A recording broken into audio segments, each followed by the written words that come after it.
గోర వార్తాలోకంకు స్వాగతం. ఈనాటి ముఖ్యాంశాలు: ప్రధానిగా మోదీ ప్రమాణ స్వీకారం, అడ్వాన్స్లో ఏపీ మెరుపులు, నైరుతి మందగమనం, నీట్పై టెన్షన్, గోవా తీరానికి దేవర, బాలీవుడ్లో తొలి అడుగు వేసేందుకు సమాయత్తమవుతున్న శ్రీలీల, పాకిస్తాన్పై టీమిండియా మరో విజయం, యాంటీబయాటిక్స్ మితిమీరి వాడకంతో ఆరోగ్యానికి ముప్పు. ఈరోజు వార్తలను చూద్దాం. ప్రధానిగా మోదీ ప్రమాణ స్వీకారం. స్వతంత్ర భారత రాజకీయాల్లో అరుదైన ఘట్టం ఆవిష్కృతమైంది. దేశ ప్రధానిగా నరేంద్ర దామోదర్ దాస్ మోదీ వరుసగా మూడోసారి బాధ్యతలు చేపట్టారు. తొలి ప్రధాని జవహర్లాల్ నెహ్రూ తర్వాత ఈ ఘనత సాధించిన నాయకునిగా రికార్డులకెక్కారు. రాష్ట్రపతి ద్రౌపది ముర్ము 73 ఏళ్ల మోదీతో ప్రధానిగా ప్రమాణం చేయించారు. ఆదివారం రాత్రి ఢిల్లీలోని రాష్ట్రపతి భవన్లో అన్ని రంగాలకు చెందిన అతిరథ మహారథుల సమక్షంలో కార్యక్రమం 155 నిమిషాల పాటు అత్యంత వేడుకగా జరిగింది. మోదీ సహా 72 మందితో పూర్తిస్థాయి నూతన కేంద్ర మంత్రివర్గం కూడా ఈ సందర్భంగా కొలువుదీరింది. 30 మందితో కేబినెట్ మంత్రులుగా, 5గురితో స్వతంత్ర, 36 మందితో సహాయ మంత్రులుగా రాష్ట్రపతి ప్రమాణ స్వీకారం చేయించారు. అడ్వాన్స్డ్లో ఏపీ మెరుపులు. ఇండియన్ ఇన్స్టిట్యూట్ ఆఫ్ టెక్నాలజీ విద్యా సంస్థల్లో ప్రవేశాలకు నిర్వహించిన జాతీయ స్థాయి అర్హత పరీక్ష జేఈఈ అడ్వాన్స్డ్లో తెలుగు విద్యార్థులు సత్తా చాటారు. ఆదివారం ఐఐటి మద్రాస్ విడుదల చేసిన జేఈఈ అడ్వాన్స్డ్ ఫలితాల్లో టాప్ 10లో 4 ఏపీ విద్యార్థులు ర్యాంకులు సాధించారు. 100 ర్యాంకుల్లో 20 మంది తెలుగు రాష్ట్రానికి చెందిన వాళ్లే ఉన్నారు. మొత్తంగా అడ్వాన్స్డ్లో అర్హత సాధించిన వారిలో తెలుగు రాష్ట్రాల విద్యార్థులు 12,000 మంది వరకు ఉన్నారు. నంద్యాల జిల్లా గోస్పాడు మండలం నెహ్రూ నగర్కు చెందిన భోగలపల్లి సందేశ్ 360కి గాను 338 మార్కులతో జాతీయ స్థాయిలో 3వ ర్యాంక్ సాధించారు. అనంతపురం జిల్లాకు చెందిన పుట్టి కుశాల్ కుమార్ 334 మార్కులతో 5వ ర్యాంకు, కర్నూలు జిల్లాకు చెందిన కోడూరు తేజేశ్వర్ 331 మార్కులతో 8వ ర్యాంకు, తూర్పుగోదావరి జిల్లాకు చెందిన అల్లడబోయిన ఎస్ఎస్డిబి సిద్విక్ సుహాస్ 329 మార్కులతో 10వ ర్యాంకుతో మెరిశారు. ఏపీకి చెందిన మత బాలాదిత్యకు 11వ ర్యాంక్ రాగా ఓబీసీ కేటగిరీలో మొదటి ర్యాంక్ సొంతం చేసుకున్నాడు. నైరుతి మందగమనం. రాయలసీమ, దక్షిణ కోస్తాంధ్రల్లో ప్రభావం చూపుతున్న నైరుతి రుతుపవనాలు ఉత్తరాంధ్రకు వచ్చేసరికి ఒకంత మందగమనంలో ఉన్నాయి. దీంతో ఉత్తరాంధ్ర మినహా రాష్ట్రంలో ఆ 2 ప్రాంతాల్లో చెప్పుకోదగిన స్థాయిలో వర్షాలు కురుస్తున్నాయి. సాధారణంగా నైరుతి రుతుపవనాలు ప్రవేశించాక ఒక్కోసారి ఉపరితలంలో అధిక పీడన ద్రోణి ఏర్పడుతుంటుంది. ఇది అల్పపీడన ద్రోణికి విరుద్ధం. అంటే అల్పపీడన ద్రోణి ఏర్పడినప్పుడు ఉపరితలంలో గాలులు గడియారపు ముళ్ళు తిరిగే దిశలో తిరుగుతూ మేఘాలు వర్షాలకు కారణమవుతాయి. అదే అధిక పీడన ద్రోణి ఏర్పడితే గాలులు యాంటీ క్లాక్ వైజ్ డైరెక్షన్లో తిరుగుతాయి.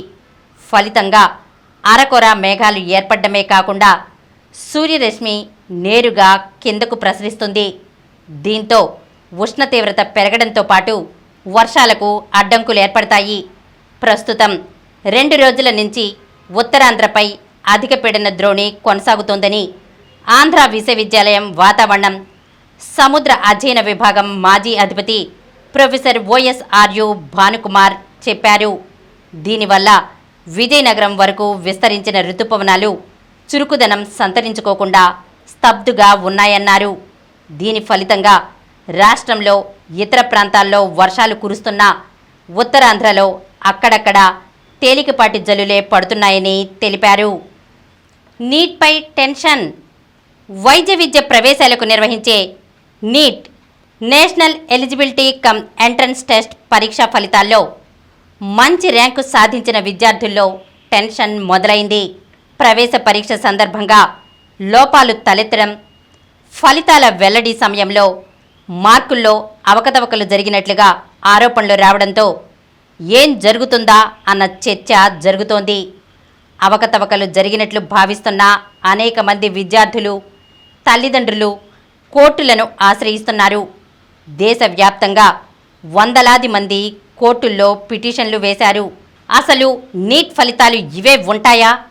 వాటిని రద్దు చేస్తారా?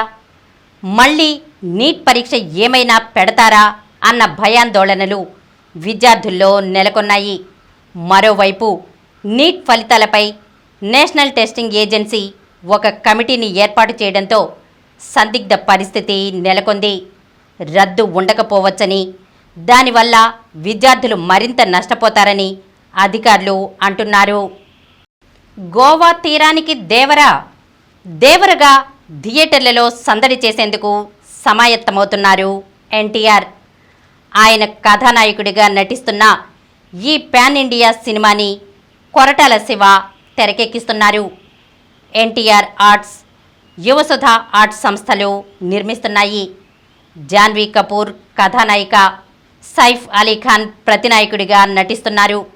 ప్రస్తుతం ముగింపు దశలో ఉన్న ఈ చిత్రం తాజాగా గోవాలో కొత్త షెడ్యూల్ను ప్రారంభించుకుంది. ఇందులో భాగంగా తారక్తో పాటు మిగిలిన ప్రధాన తారాగణంపై కీలక సన్నివేశాలు చిత్రీకరిస్తున్నట్లు తెలిసింది. వచ్చే వారాంతానికి ఈ షెడ్యూల్ను పూర్తి చేయనున్నారు. బాలీవుడ్లో తొలి అడుగు వేసేందుకు సమాయత్తమవుతున్న శ్రీలీల తెలుగు చిత్రసీమలోకి అడుగుపెట్టిన అనతి కాలంలోనే స్టార్ నాయికగా పేరు తెచ్చుకుంది శ్రీలీల. అయితే ఇప్పుడు ఈ నాయిక బాలీవుడ్లో తొలి అడుగు వేసేందుకు సమాయత్తమవుతున్నట్లు తెలిసింది. ప్రస్తుతం సైఫ్ అలీ ఖాన్ తనయుడు ఇబ్రహీం అలీ ఖాన్ హీరోగా, కునాల్ దేశ్ముఖ్ దర్శకత్వంలో ఓ చిత్రం రూపొందుతోంది. ఈ సినిమా కోసం నాయికగా శ్రీలీల పేరు పరిశీలనలో ఉన్నట్లు సమాచారం. ఇప్పుడు ఈ విషయమై కథా చర్చలు జరుగుతున్నట్లు తెలుస్తోంది. ఇంటెన్స్ లవ్ స్టోరీతో తెరకెక్కనున్న ఈ చిత్రం ఆగస్టు నుంచి చిత్రీకరణ మొదలు కానున్నట్లు తెలిసింది.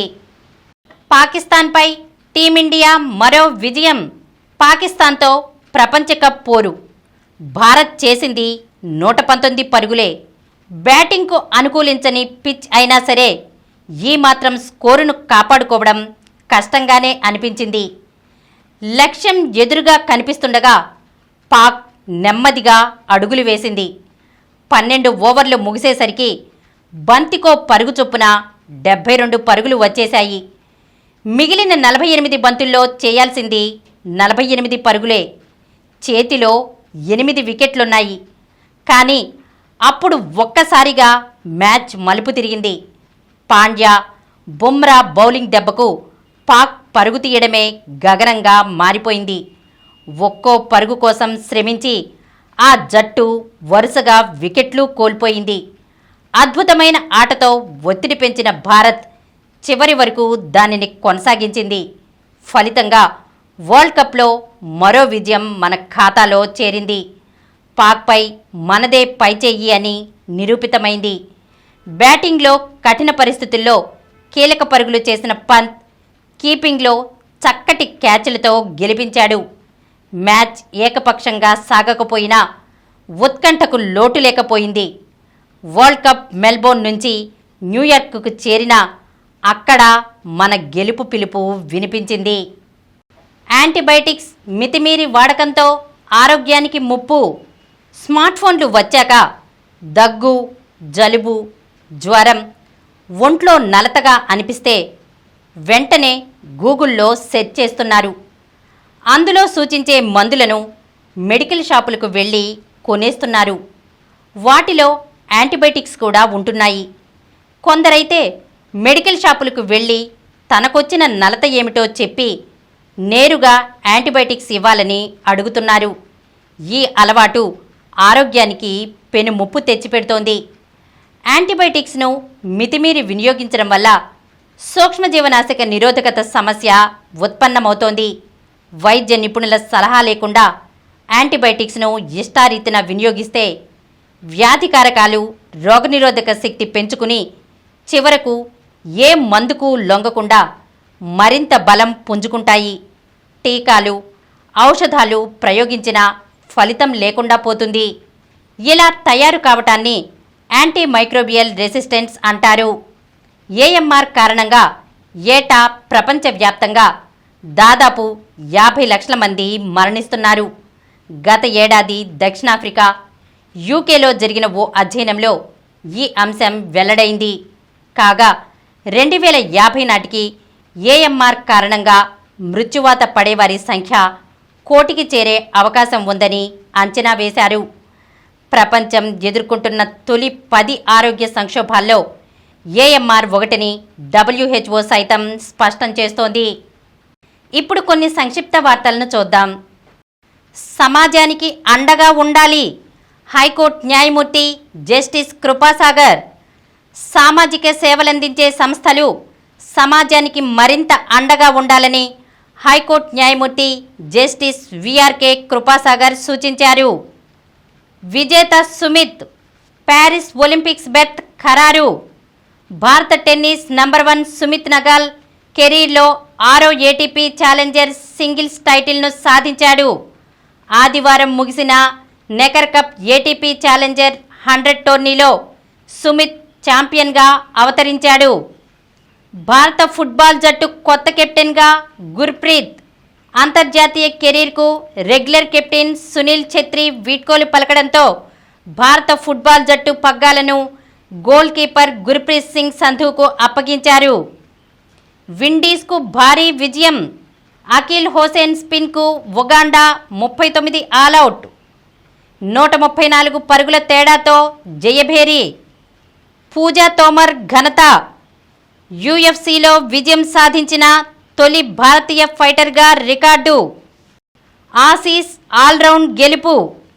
రాణించిన డేవిడ్ వార్నర్ జంపా.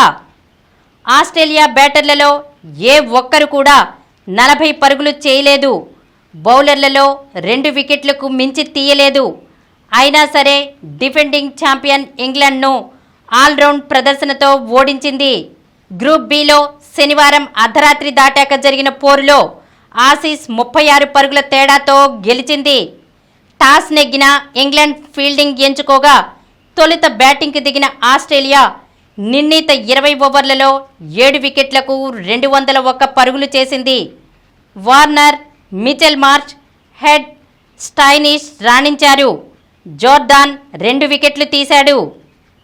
మరిన్ని వార్తా విశేషాలతో రేపటి గోరా వార్తాలోకంలో కలుద్దాం.